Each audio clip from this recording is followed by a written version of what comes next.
here. Rolling solo for today. Max couldn't make it on tonight, but hopefully tomorrow we will break down some World Juniors updates, right? And for tonight, just going to go over the Hawks game, uh, shutout loss against the Nashville Predators right after this.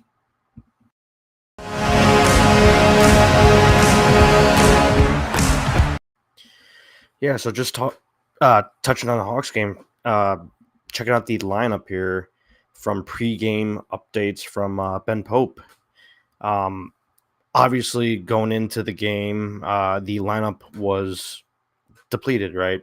Just from these injuries, like TJ Tyler Johnson going out recently, Taylor Radish leaving the lineup, getting hurt early on in that Friday game against the Dallas Stars, but absolutely depleted, and more guys go down today in today's game, so that was ugly, right? But looking at the lineup pregame, right? Beauvillier, Bedard, Kurashev on line one, Foligno, Dickinson, Blackwell. So jumbling it up a bit. I believe last game we had Foligno on line one. Yeah, so just rotating a bit here. Injuries, it's killing the lineup. Nothing is consistent right now, and it's impossible to stay that way, right? It's no one's fault, but that's just how the situation has gone. Uh, Line three, Reichel, Entwistle, Gutman. So basically, you have two centers with Twisty and Gutman. Gutman on that right wing, just it is what it is with the injuries. But Hawks call up Brett Sini for that fourth line role. I think they had him at center pregame lineups, but Donato was down there. I believe he was playing that main center role for that fourth line with Boris Kachuk. Also in the lineup tonight, no Reese Johnson, and the injured players, out. But deep pairings, Tenorti, Murphy. Don't love seeing Tenorti in the lineup right now. Rather have Isaac Phillips in, so he was scratched for tonight. Coach Luke wanted him to take a step back for a little, just examine the game. And right now is a weird situation to have a few higher upside guys out, right? Like Tenori is a vet, but he has not played well at all so far. And I think I would have just left Isaac Phillips in.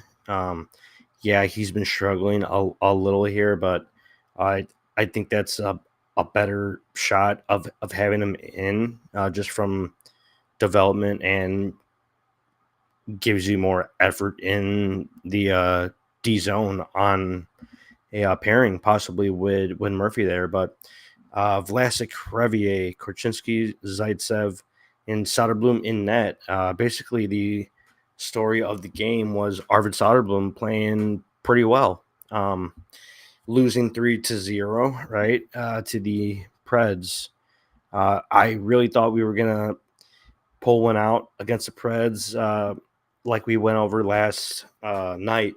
Max and I just finding a way to get one against the Preds would have been nice, but the pregame injury lineup, right, and now losing Anthony Beauvillier. I can touch on that later, but I will get into the stats really quick from tonight. Shots on goal, 36 for the Preds. So peppered the net once again. First period, 5 shots for the Hawks. That's a trend now with the low shots. The talent is depleted. There's no other way around it, really. Connor can't do everything by himself as a 18-year-old player, right? but he's definitely trying, right, to do everything himself, make plays happen. Uh, but in that first period, 16 shots for the Preds, and that first goal for the Preds was a it it was it was a pretty soft goal, right? Um, just looking at scoring, let's see who that first goal was. Was it Evangelista or no? It was Nyquist. So old man Gustav Nyquist. That was on the power play. He just floated it like above Soderblom's left shoulder. Just found a way to tuck it in there. Um, you would think that Soderblom had an eye on that shot, and it definitely looked like he did have an eye on it, but sort of just frozen time, and I don't know, it just found some space above his shoulder there, but pretty soft goal. Not gonna get all crazy on him there, um, especially when he had a solid performance in net tonight with those 36 shots on net. Played well for his first game back after riding Mrazek for a little while here, right? Face-off percentage, 42%, 58% for the Preds. Big difference there. 21 shots for the Hawks, right? Not good enough at all, but what are you going to do? It is what it is with the lineup right now. Power play, 2 for 4, so 50% for the Preds, 0 for 3 for the Hawks. Look pretty brutal, all three. It's that drop pass on the power play. It's terrible. I never want to see it again, right? Because the skill is just not here uh, to pull that off, right? I'd rather just dump and chase just to get the puck in the zone. It's a major struggle right now, just on that power play. Not good at all because special teams is it's a major factor, right? Whether you're um, winning the game or losing, right? It's about the performance on the power play because you could really take advantage there. Penalty minutes, 13 for the Hawks, 11 for the Preds. Hits, 25 for the Hawks, 23 for the Preds. Block shots, 25 for the Hawks.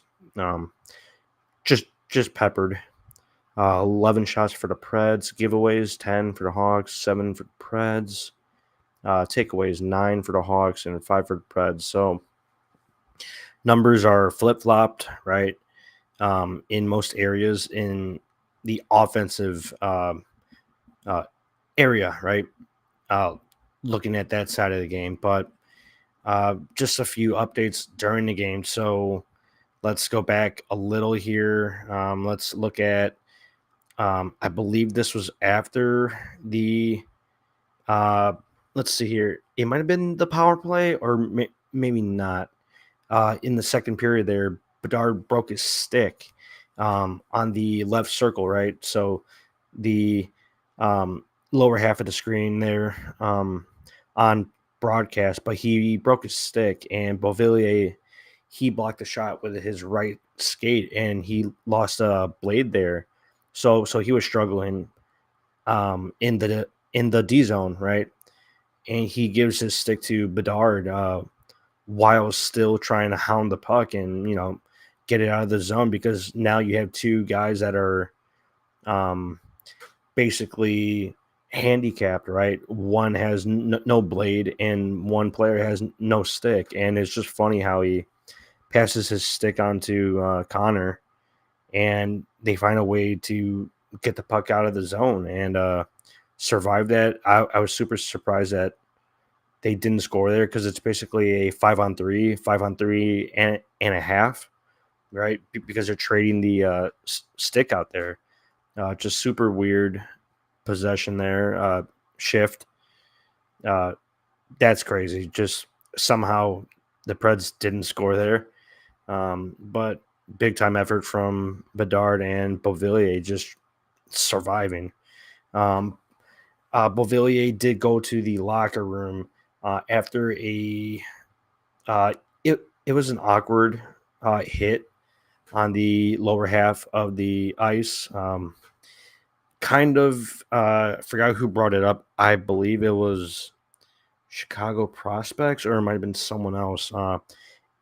I think it was pretty similar to that Doc injury in World Juniors, where it seems like he just has like a stinger um, after taking a hit, but definitely seemed like some serious pain. So he did go to the locker room there. I believe there's an update on that Beauvillier hit. Let's see here. Coach Luke said Beauvillier will travel to New York, and they'll have more information on Wednesday. He was seen with a brace on his left arm slash wrist after the game. So possibly a major injury. We won't know till tomorrow, but we'll check on some more updates then when it comes out. Let's see here. This is a third game that we lost a forward. Ben Pope report here. Third game in a row. That's crazy. In-game injury after Radish and Tyler Johnson in Dallas. So players are dropping like flies. Not good at all. Kurashev gets hit from behind. Pretty dirty play by Jeremy Lauzon there in the Preds zone, and Nick Foligno steps in, and Big Nick goes to work on Lauzon. Not a flurry of punches, but he got a few shots in there with the jersey over his head. Definitely deserved. Kurashev was rammed into those boards head first, face smushed everywhere. Not good. Dirty play. Got back up fine. So Kurashev should be fine. Nothing major there, but good revenge from Nick Foligno, the unofficial captain of the team right now. But that pretty much wraps up the Hawks game from the night. And Max and I will go over the prospects and preview the World Juniors semifinals. USA versus who are we playing? Finland on Thursday. And I believe that is at what time? The Finland versus USA. That will be 1:30 p.m. Eastern time. So was that 12:30 Central, I think. So that'll be Thursday, but we'll go over that hopefully tomorrow.